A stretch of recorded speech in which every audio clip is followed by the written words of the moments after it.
Welcome back to Comic Cappers. Today we will be capping the premiere issue of Absolute Green Arrow. With that said, grab a snack, sit back, relax, and enjoy the ride. We are diving into the Absolute Universe's take on Oliver Queen, and right from the cover, it is clear this isn't the hero you might remember. A mysterious figure in a dark hood draws a bow, surrounded by blood-stained cash floating through the air. This isn't just a vigilante. It looks like a calculated executioner using the Green Arrow's branding to settle a very violent score. With the all-in branding, the stage is set for a darker, grittier mystery where the lines between justice and pure vengeance are completely erased. You open in Star City, where the atmosphere is thick with casual cruelty. A man sits drinking, bragging on the phone that anyone opposing them will end up just like Oliver Queen, specifically referencing what Hector Hammond did to him. He does not care about the human cost, only the transaction. He complains about wanting to watch the downfall, justifying his entitlement because he funneled $300 million into Hammond's political action committee after Queen supposedly stole his company. It is clear these people rely on muscle to stay safe. He mentions that Hammond's new security detail is top-tier, hand-picked ex-military talent. He goes on to brag that these guards are basically mercenaries who have toppled governments, but that overconfidence is exactly what makes them a target in this city. The brutal arrival of our vigilante is instant. A green arrow finds its mark, and just like that, the arrogance of Hammond's inner circle is shattered.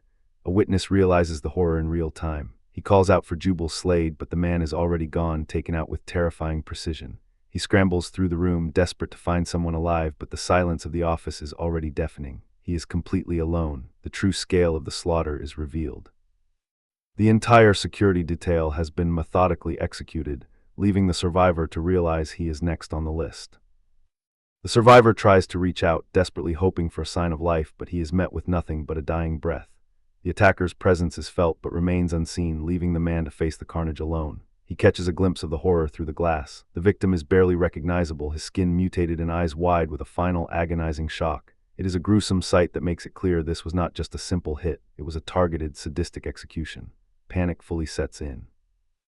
The survivor tries to negotiate, offering money or anything the attacker wants, but he is shouting into a void. He is learning the hard way that this vigilante isn't interested in deals, he's interested in consequences.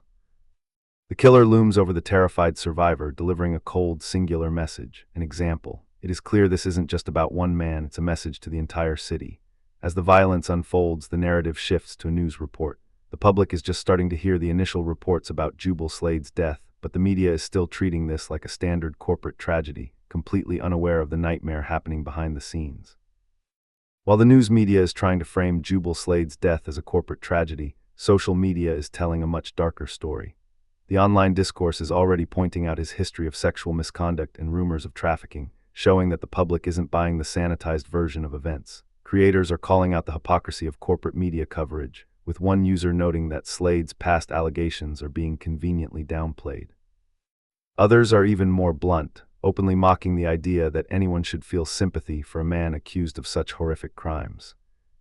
Finally, the conversation pivots to the biggest question of all, the connection between Slade and the unsolved murder of Oliver Queen. The internet is starting to connect the dots, and it's clear that people suspect something much larger is happening in Star City. Breeya is immediately swarmed by aggressive fans and onlookers demanding autographs. As she tries to navigate the crowd, the narration begins to weave in a cynical psychological study about how thinking about money makes people antisocial. The crowd gets pushy, with one fan snapping photos and mocking Breeya's bodyguard for not being polite enough when moving through the crush of people. The commentary on the antisocial effects of wealth continues, framing the scene as a powder keg of entitlement. Breeya finally snaps, shouting at the crowd to move. The narration notes that people who view themselves as upper class are more likely to act selfishly, which perfectly mirrors the ugly behavior happening right in front of her. The verbal abuse escalates as a fan gets in the bodyguard's face, calling her stupid and dumb for doing her job. The tension is thick, and it's clear the bodyguard has had enough of the disrespect. The bodyguard delivers a brutal, swift punch to the fan's face, silencing the insults instantly. The narration delivers the final, biting punchline. People primed to think of themselves as superior are more likely to take candy from babies, but clearly, this guy just learned that actions have consequences. This is the title page for Chapter 1 of the story, titled The Longbow Killer. With the tension already boiling over on the streets of Star City, This serves as our formal entry into the dark mystery surrounding the legacy of Oliver Queen and the brutal vigilante taking his name.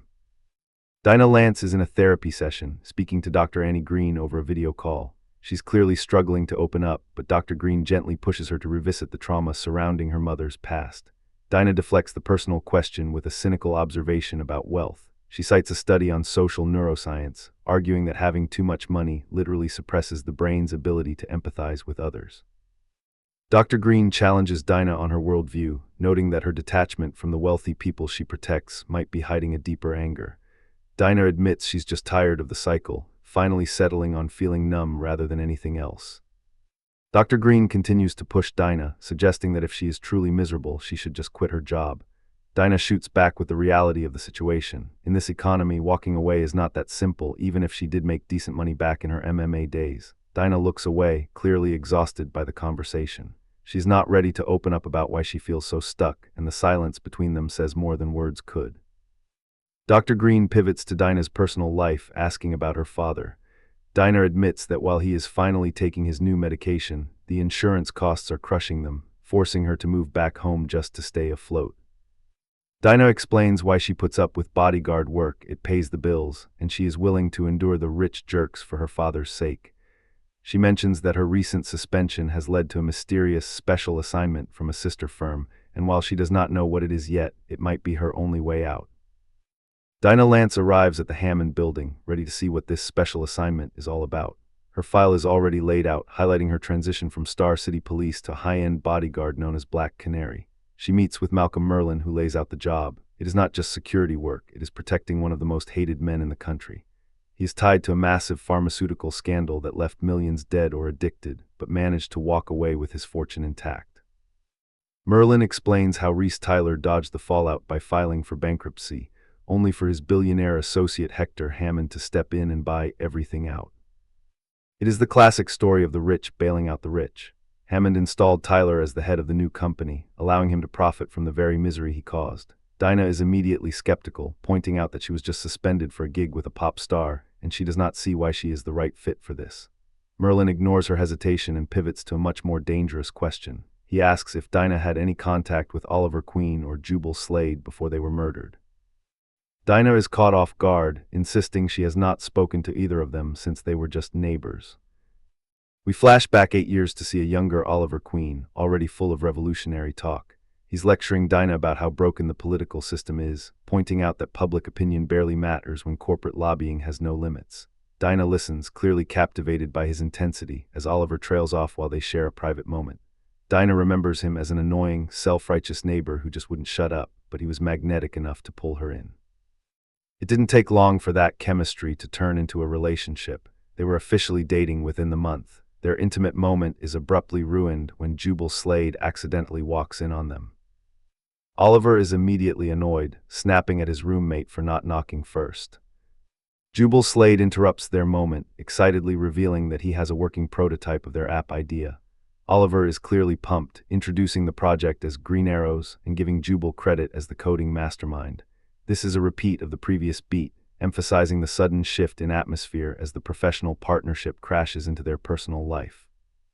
Jubal explains the pitch, a stock trading app with zero fees and no account minimums, designed to democratize trading for regular people. Awkwardly, Jubal retreats to his room to keep coding, telling them to go back to their business. Dinah and Oliver share a moment of judgment, with Oliver noting that Jubal really needs to get out more. Dinah questions the wisdom of starting a business with someone who clearly struggles with social interactions, and the tension between their personal and professional lives starts to show. Oliver defends his roommate, insisting Jubal is harmless. He explains his real goal, using the app to redistribute wealth and power. It's a moment of idealism that feels heavy, knowing where they both end up. Oliver successfully raised the funding for the app, using his natural charisma to sell the vision. It was an instant hit, drawing in 250,000 users in the first month alone. But for Dinah, that success marks the point she walked away after catching Oliver cheating on her. As the company grew to 10 million users, Oliver and Jubal became billionaires. Oliver turned the brand into his own personal image, using those green arrows everywhere. That high profile eventually made it easier for Oliver to push Jubal out of the company once the allegations against him started surfacing, as Oliver was still trying to keep his own reputation clean. Then came the end. A few months ago, Oliver's body washed up on the shore with fatal head trauma. While rumors pointed to an attack on his yacht, the truth remained buried. Dinah admits she obsessed over every online theory, which is what happens when your ex-boyfriend turns up as a murdered billionaire. Dinah reflects on her history with Oliver Queen, acknowledging that despite his flaws, she once believed he was a man trying to do the right thing. She cuts through the pleasantries, asking Malcolm Merlyn if this job is directly tied to the murder of Jubal Slade. Merlyn confirms they need to beef up the security detail for both Reese Tyler and his own boss. Dinah is clearly skeptical when she hears the name Hector Hammond. She asks why a man like Hammond would be on the killer's radar, but Merlyn shuts that down immediately. He tells her it is not their business to ask why. Their only job is to protect the client, regardless of the circumstances. Merlyn presses on, suggesting that the deaths of Queen and Slade are connected. He explains that they have been searching for a specialist with police experience who can act as both bodyguard and investigator. Dinah was their top choice because of her law enforcement background and her personal history with the victims. He then directs her to swipe to the next image on her tablet, pushing her deeper into the mystery. Dinah stares at the crime scene photos on her tablet, and the reality of the Green Arrow killer's methods is grim. The police report confirms Jubal Slade was tied up and impaled with 2 green arrows, a deliberate symbolic calling card from his former company. The brutality doesn't stop there. The killer didn't just execute him, they made it personal, repeatedly stabbing his eyes. It is an act of calculated torture. The killer systematically severed his fingers and caused similar damage to his genitals. Dinah realizes the killer is targeting Slade specifically for his past crimes against underage women. But as she scrolls further, she finds a list of other names attached to the photos, and the mystery suddenly gets much bigger. Dinah scrolls through the tablet, looking at the names Merlyn's team has identified as potential suspects: Roy Harper, Mia Dearden, and Tom Halloway. It is a work in progress, but the list is growing. She notes that details leaked this morning and the internet is already celebrating the violence. Dinah is clearly unsettled, asking, "They're celebrating torture." Merlyn doesn't flinch. He explains that leaked emails have exposed 26 accounts of sexual assault that Jubal Slade was never held accountable for. He insists that while Slade was a monster, Reese Tyler is innocent of those specific crimes, and they need to protect him. Dinah sits in the shadows, contemplating the moral rot of the city. She wonders if these are really their only options: protecting monsters who profit off death, or watching the public cheer for their brutal executions. She is left with a grim choice, caught between a system that protects the corrupt and a vigilante who uses murder to balance the scales. Dinah is clearly rattled by the grisly files she's been reading. Sitting in the gloom of the bunker, she tries to back out, stammering, "No, I can't, God, Malcolm, it's so dark in here, Mr. Tyler." Before she can finish, the bunker door opens. Hector Hammond and Reese Tyler walk in, immediately spotting her. One of them jokes about coming down for pad thai, but the tone shifts instantly when they recognize her. "Whoa, is that Dinah Lance?" Malcolm Merlyn doesn't waste time, immediately highlighting why he brought her in. He tells Hammond he handpicked her because she's a professional bodyguard with a history as Oliver Queen's ex-girlfriend, making her the perfect choice to deal with a Green Arrows-obsessed killer. Merlyn calls the timing kismet, but Dinah isn't having it. She tries to decline the assignment again, citing her father's illness as the reason she has to step away. Hammond isn't used to hearing the word no. He stares her down, incredulous, and simply asks, "What?" Hector Hammond looms over the scene, demanding that Malcolm Merlyn hand over his tablet. The power dynamic is immediately lopsided, as Hammond clearly intends to use the information within to break Dinah Lance. Hammond turns his attention to Dinah, mocking her for taking a bodyguard job to cover her father's medical bills. He has clearly been digging into her personal life, and he is enjoying the leverage he has found. When Dinah tries to defend herself, Hammond cuts her off with a dismissive, "No, grown-ups talking." He treats her like a child, showing his utter lack of respect for anyone who isn't in his tax bracket. Hammond twists the knife, suggesting that her current insurance situation is barely keeping her father alive. He frames his offer as a lifeline, implying that working for him is the only way to save her father from financial ruin. With a cruel tap on his device, Hammond remotely cancels her father's insurance coverage. He turns her life into a bargaining chip in real time, proving exactly how far he is willing to go to force her compliance. Dinah is stunned by the sudden turn of events, her face pale as she realizes the severity of the threat. Hammond coldly tells her to go home and verify the damage for herself, effectively evicting her from the room while she is at her most vulnerable. As she leaves, Hammond throws one final, venomous insult her way. He orders her to show up on Monday, framing his coercion as a generous offer and demanding her gratitude for the privilege of being exploited. Dinah Lance watches her father, who is visibly shaken after learning his insurance has been canceled. The weight of this blackmail is clear. He knows Dinah only took that dangerous bodyguard job to keep him afloat.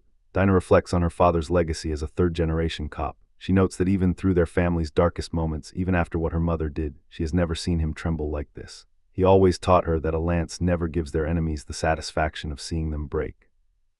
Dinah tries to shoulder the blame, but her father refuses to see it that way. He is trapped by his own old-fashioned belief that a father's only job is to protect his child, and he feels like a failure because his daughter is suffering on his account. In a final, quiet moment of intimacy, he leans into her. All he wants now is to hide his face so his daughter doesn't have to see him cry. Dinah realizes that to fix her father's situation, she needs to get paid and get out. She is currently inside the Arrow Cave, Oliver Queen's old bunker, which Hector Hammond and Reese Tyler have been obsessed with raiding for months. To her disappointment, the legendary secret lair looks like nothing more than a collection of archery gear and man-cave junk. Hammond isn't buying her skepticism, though.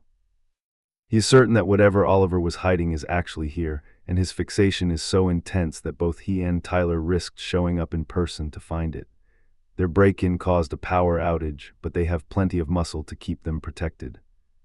Or at least that is the plan, until a familiar, lethal green arrow whistles through the air, proving that safe is the last thing they are right now. The ambush is on. As green-fletched arrows pepper the bunker, the security team is forced to scatter, shouting for everyone to move while they scramble for cover. It is a chaotic mess, and they are clearly out of their depth against a predator who knows this terrain better than they do. One of the guards tries to shield Hector Hammond, but the precision of the attacker is terrifying. Before the guard can even finish his order to protect the principal, a stray arrow cuts him, drawing blood and signaling that the killer is not just aiming to intimidate. Dinah Lance reacts with pure instinct. She deflects a deadly strike, her MMA training kicking in as she bats away an arrow that would have otherwise found its mark. She's the only one here who isn't panicking, but even she knows this fight is turning lethal fast. With the immediate danger momentarily held off, the tension between the survivors spikes. Hammond is frantic and bleeding, snapping at his security after taking a scratch from an arrow. He knows exactly what that scratch means. The clock is ticking, and the poison is likely already in his system. The horror of the Green Arrow killer's methods becomes impossible to ignore. A security guard collapses, his face rapidly warping and decaying as the lethal toxin takes hold. He manages to gasp out a final, desperate warning. The arrows, there, before he can finish, the warning is confirmed by another guard. They realize too late that these aren't just projectile weapons. They are delivery systems for a fast-acting necrotic poison. The order goes out to avoid contact at all costs, but the bunker is already becoming a death trap. The killer isn't finished. A heavy, explosive-tipped arrow slams into a vehicle with a sickening thunk, detonating instantly and sending the security team flying in a blast of fire and debris. Emerging from the smoke and fire of the explosion, the Green Arrow killer looms over the wreckage of the security detail. He is a terrifying silhouette, his bow drawn and ready, framed by the very flames he just ignited. Dinah Lance is down on the ground, dazed and disoriented from the blast. She struggles to process what is happening, but her survival instinct kicks in as she hears the command, get up, the killer, Green Arrow killer, move. The Green Arrow killer moves with a terrifying, calculated precision. He catches an incoming projectile with his bare hand, the caption noting that this is happening before he does not hesitate for a second. With the projectile caught, he readies his blades, crossing them in a defensive stance that suggests he is far more than just a man with a bow. The violence is absolute. In a blur of motion, the killer uses a bladed wire to cut down his opposition. It is a brutal display of combat skill that leaves the survivors watching in total shock, one of them simply whispering, "Oh my God." The Green Arrow killer moves with lethal precision, his blade cutting through the air. The internal monologue notes his form, emphasizing that this is no amateur brawler. He strikes with terrifying acceleration. The narration continues his speed, as he closes the distance on his targets before they can even react. One of the security guards is sent flying, completely overwhelmed by the assault. He can only gasp, "Who the hell fights like this?" The killer zeroes in on Hector Hammond, leaving the remaining guards in a panic. As Hammond screams in terror, one of his men shouts, "What the hell is he?" It is a moment of pure, unadulterated fear as they realize they are outmatched. Under the intense heat of the bunker, Hector Hammond is desperate. He screams at the masked killer, pleading, "You know what you did, Oliver Queen? That wasn't me. I didn't kill him. It was Carter." The brutal reality of the situation hits in an instant. With one swift, sickening motion, the killer removes Hammond's hand, leaving him mangled and screaming in the firelight. The killer is unmoved by Hammond's frantic confession. He looms over his victim, stating, "It doesn't matter." It's time you all finally face the consequences. It raises a massive question. Does Hammond actually know who killed Oliver Queen, or is he just saying anything to stop the blade? Dinah Lance fires back, desperate to stop the slaughter, but the killer is already retreating into the flames. He leaves a chilling parting promise, "Next time, Hector." As Hammond lies bleeding on the floor, the killer taunts him, promising more pain to come. Dinah is left with a growing, dangerous mystery. If Hammond knows the truth about the murder, how does it connect to the suspects on Malcolm's list? Dinah Lance is crouched in the wreckage of the bunker, surrounded by flames. As Hector Hammond cries out for help, she is left wrestling with a dark realization about her own state of mind. Hammond is in agony, clutching the stump of his arm while pleading for mercy. Dinah watches him, and the narration makes it clear she is struggling with the horror of the scene versus the cold reality of her own reaction. Dinah's expression is unreadable as she admits the truth to herself. She is actually smiling while watching this monster suffer. It is a moment that shifts the entire tone of her mission, proving just how much Hammond has pushed her past her breaking point. Later, after the chaos of the explosion and Hector Hammond is rushed to the hospital, Dinah Lance and Malcolm Merlin return to the bunker to search for clues. Dinah is clearly haunted by the sight of the green arrow symbol being used for such brutal murders, thinking about how Oliver Queen would have reacted to his legacy being twisted this way. She reflects on her shared history with Oliver, specifically their long conversations about trying to make a difference from within the system and fighting for what is right. Dinah pauses, her expression tight and focused as she examines the debris. Merlin notices something unusual in the wreckage, pointing out that a section of the wall is fake and must have been jarred loose by the earlier explosion. They both stare at the newly revealed opening, realizing they have stumbled upon something hidden. The investigation confirms that no one has accessed this space in months. It is the secret Oliver Queen kept hidden, and the exact reason Hammond was so desperate to raid this place. The mystery of what the billionaire was trying to protect now takes center stage. Dinah and Merlin shine their lights into the dark recess, revealing a body lying on the floor. The narrator notes that they would later confirm the boy had been dead for quite some time, even though the body shows absolutely no signs of decomposition. As they get a closer look, the horror of the situation sets in. The boy's skin is covered in dozens of glowing, unblinking eyes, a sight that makes the lack of decay seem like the least of their problems. Malcolm Merlin stares at the grotesque remains, his professional composure finally breaking. He mutters, "Damn it, Ollie.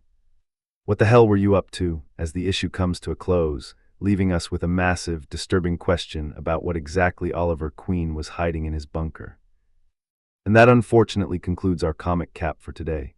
With that horrifying discovery in the bunker, what do you think Oliver Queen was actually experimenting with, and does this change how you view his legacy? Let me know your answer in the comments section down below. Be sure to subscribe and press that notification bell for daily comic caps. Until next time, take care, brush your hair, I'll see you when I see you, peace.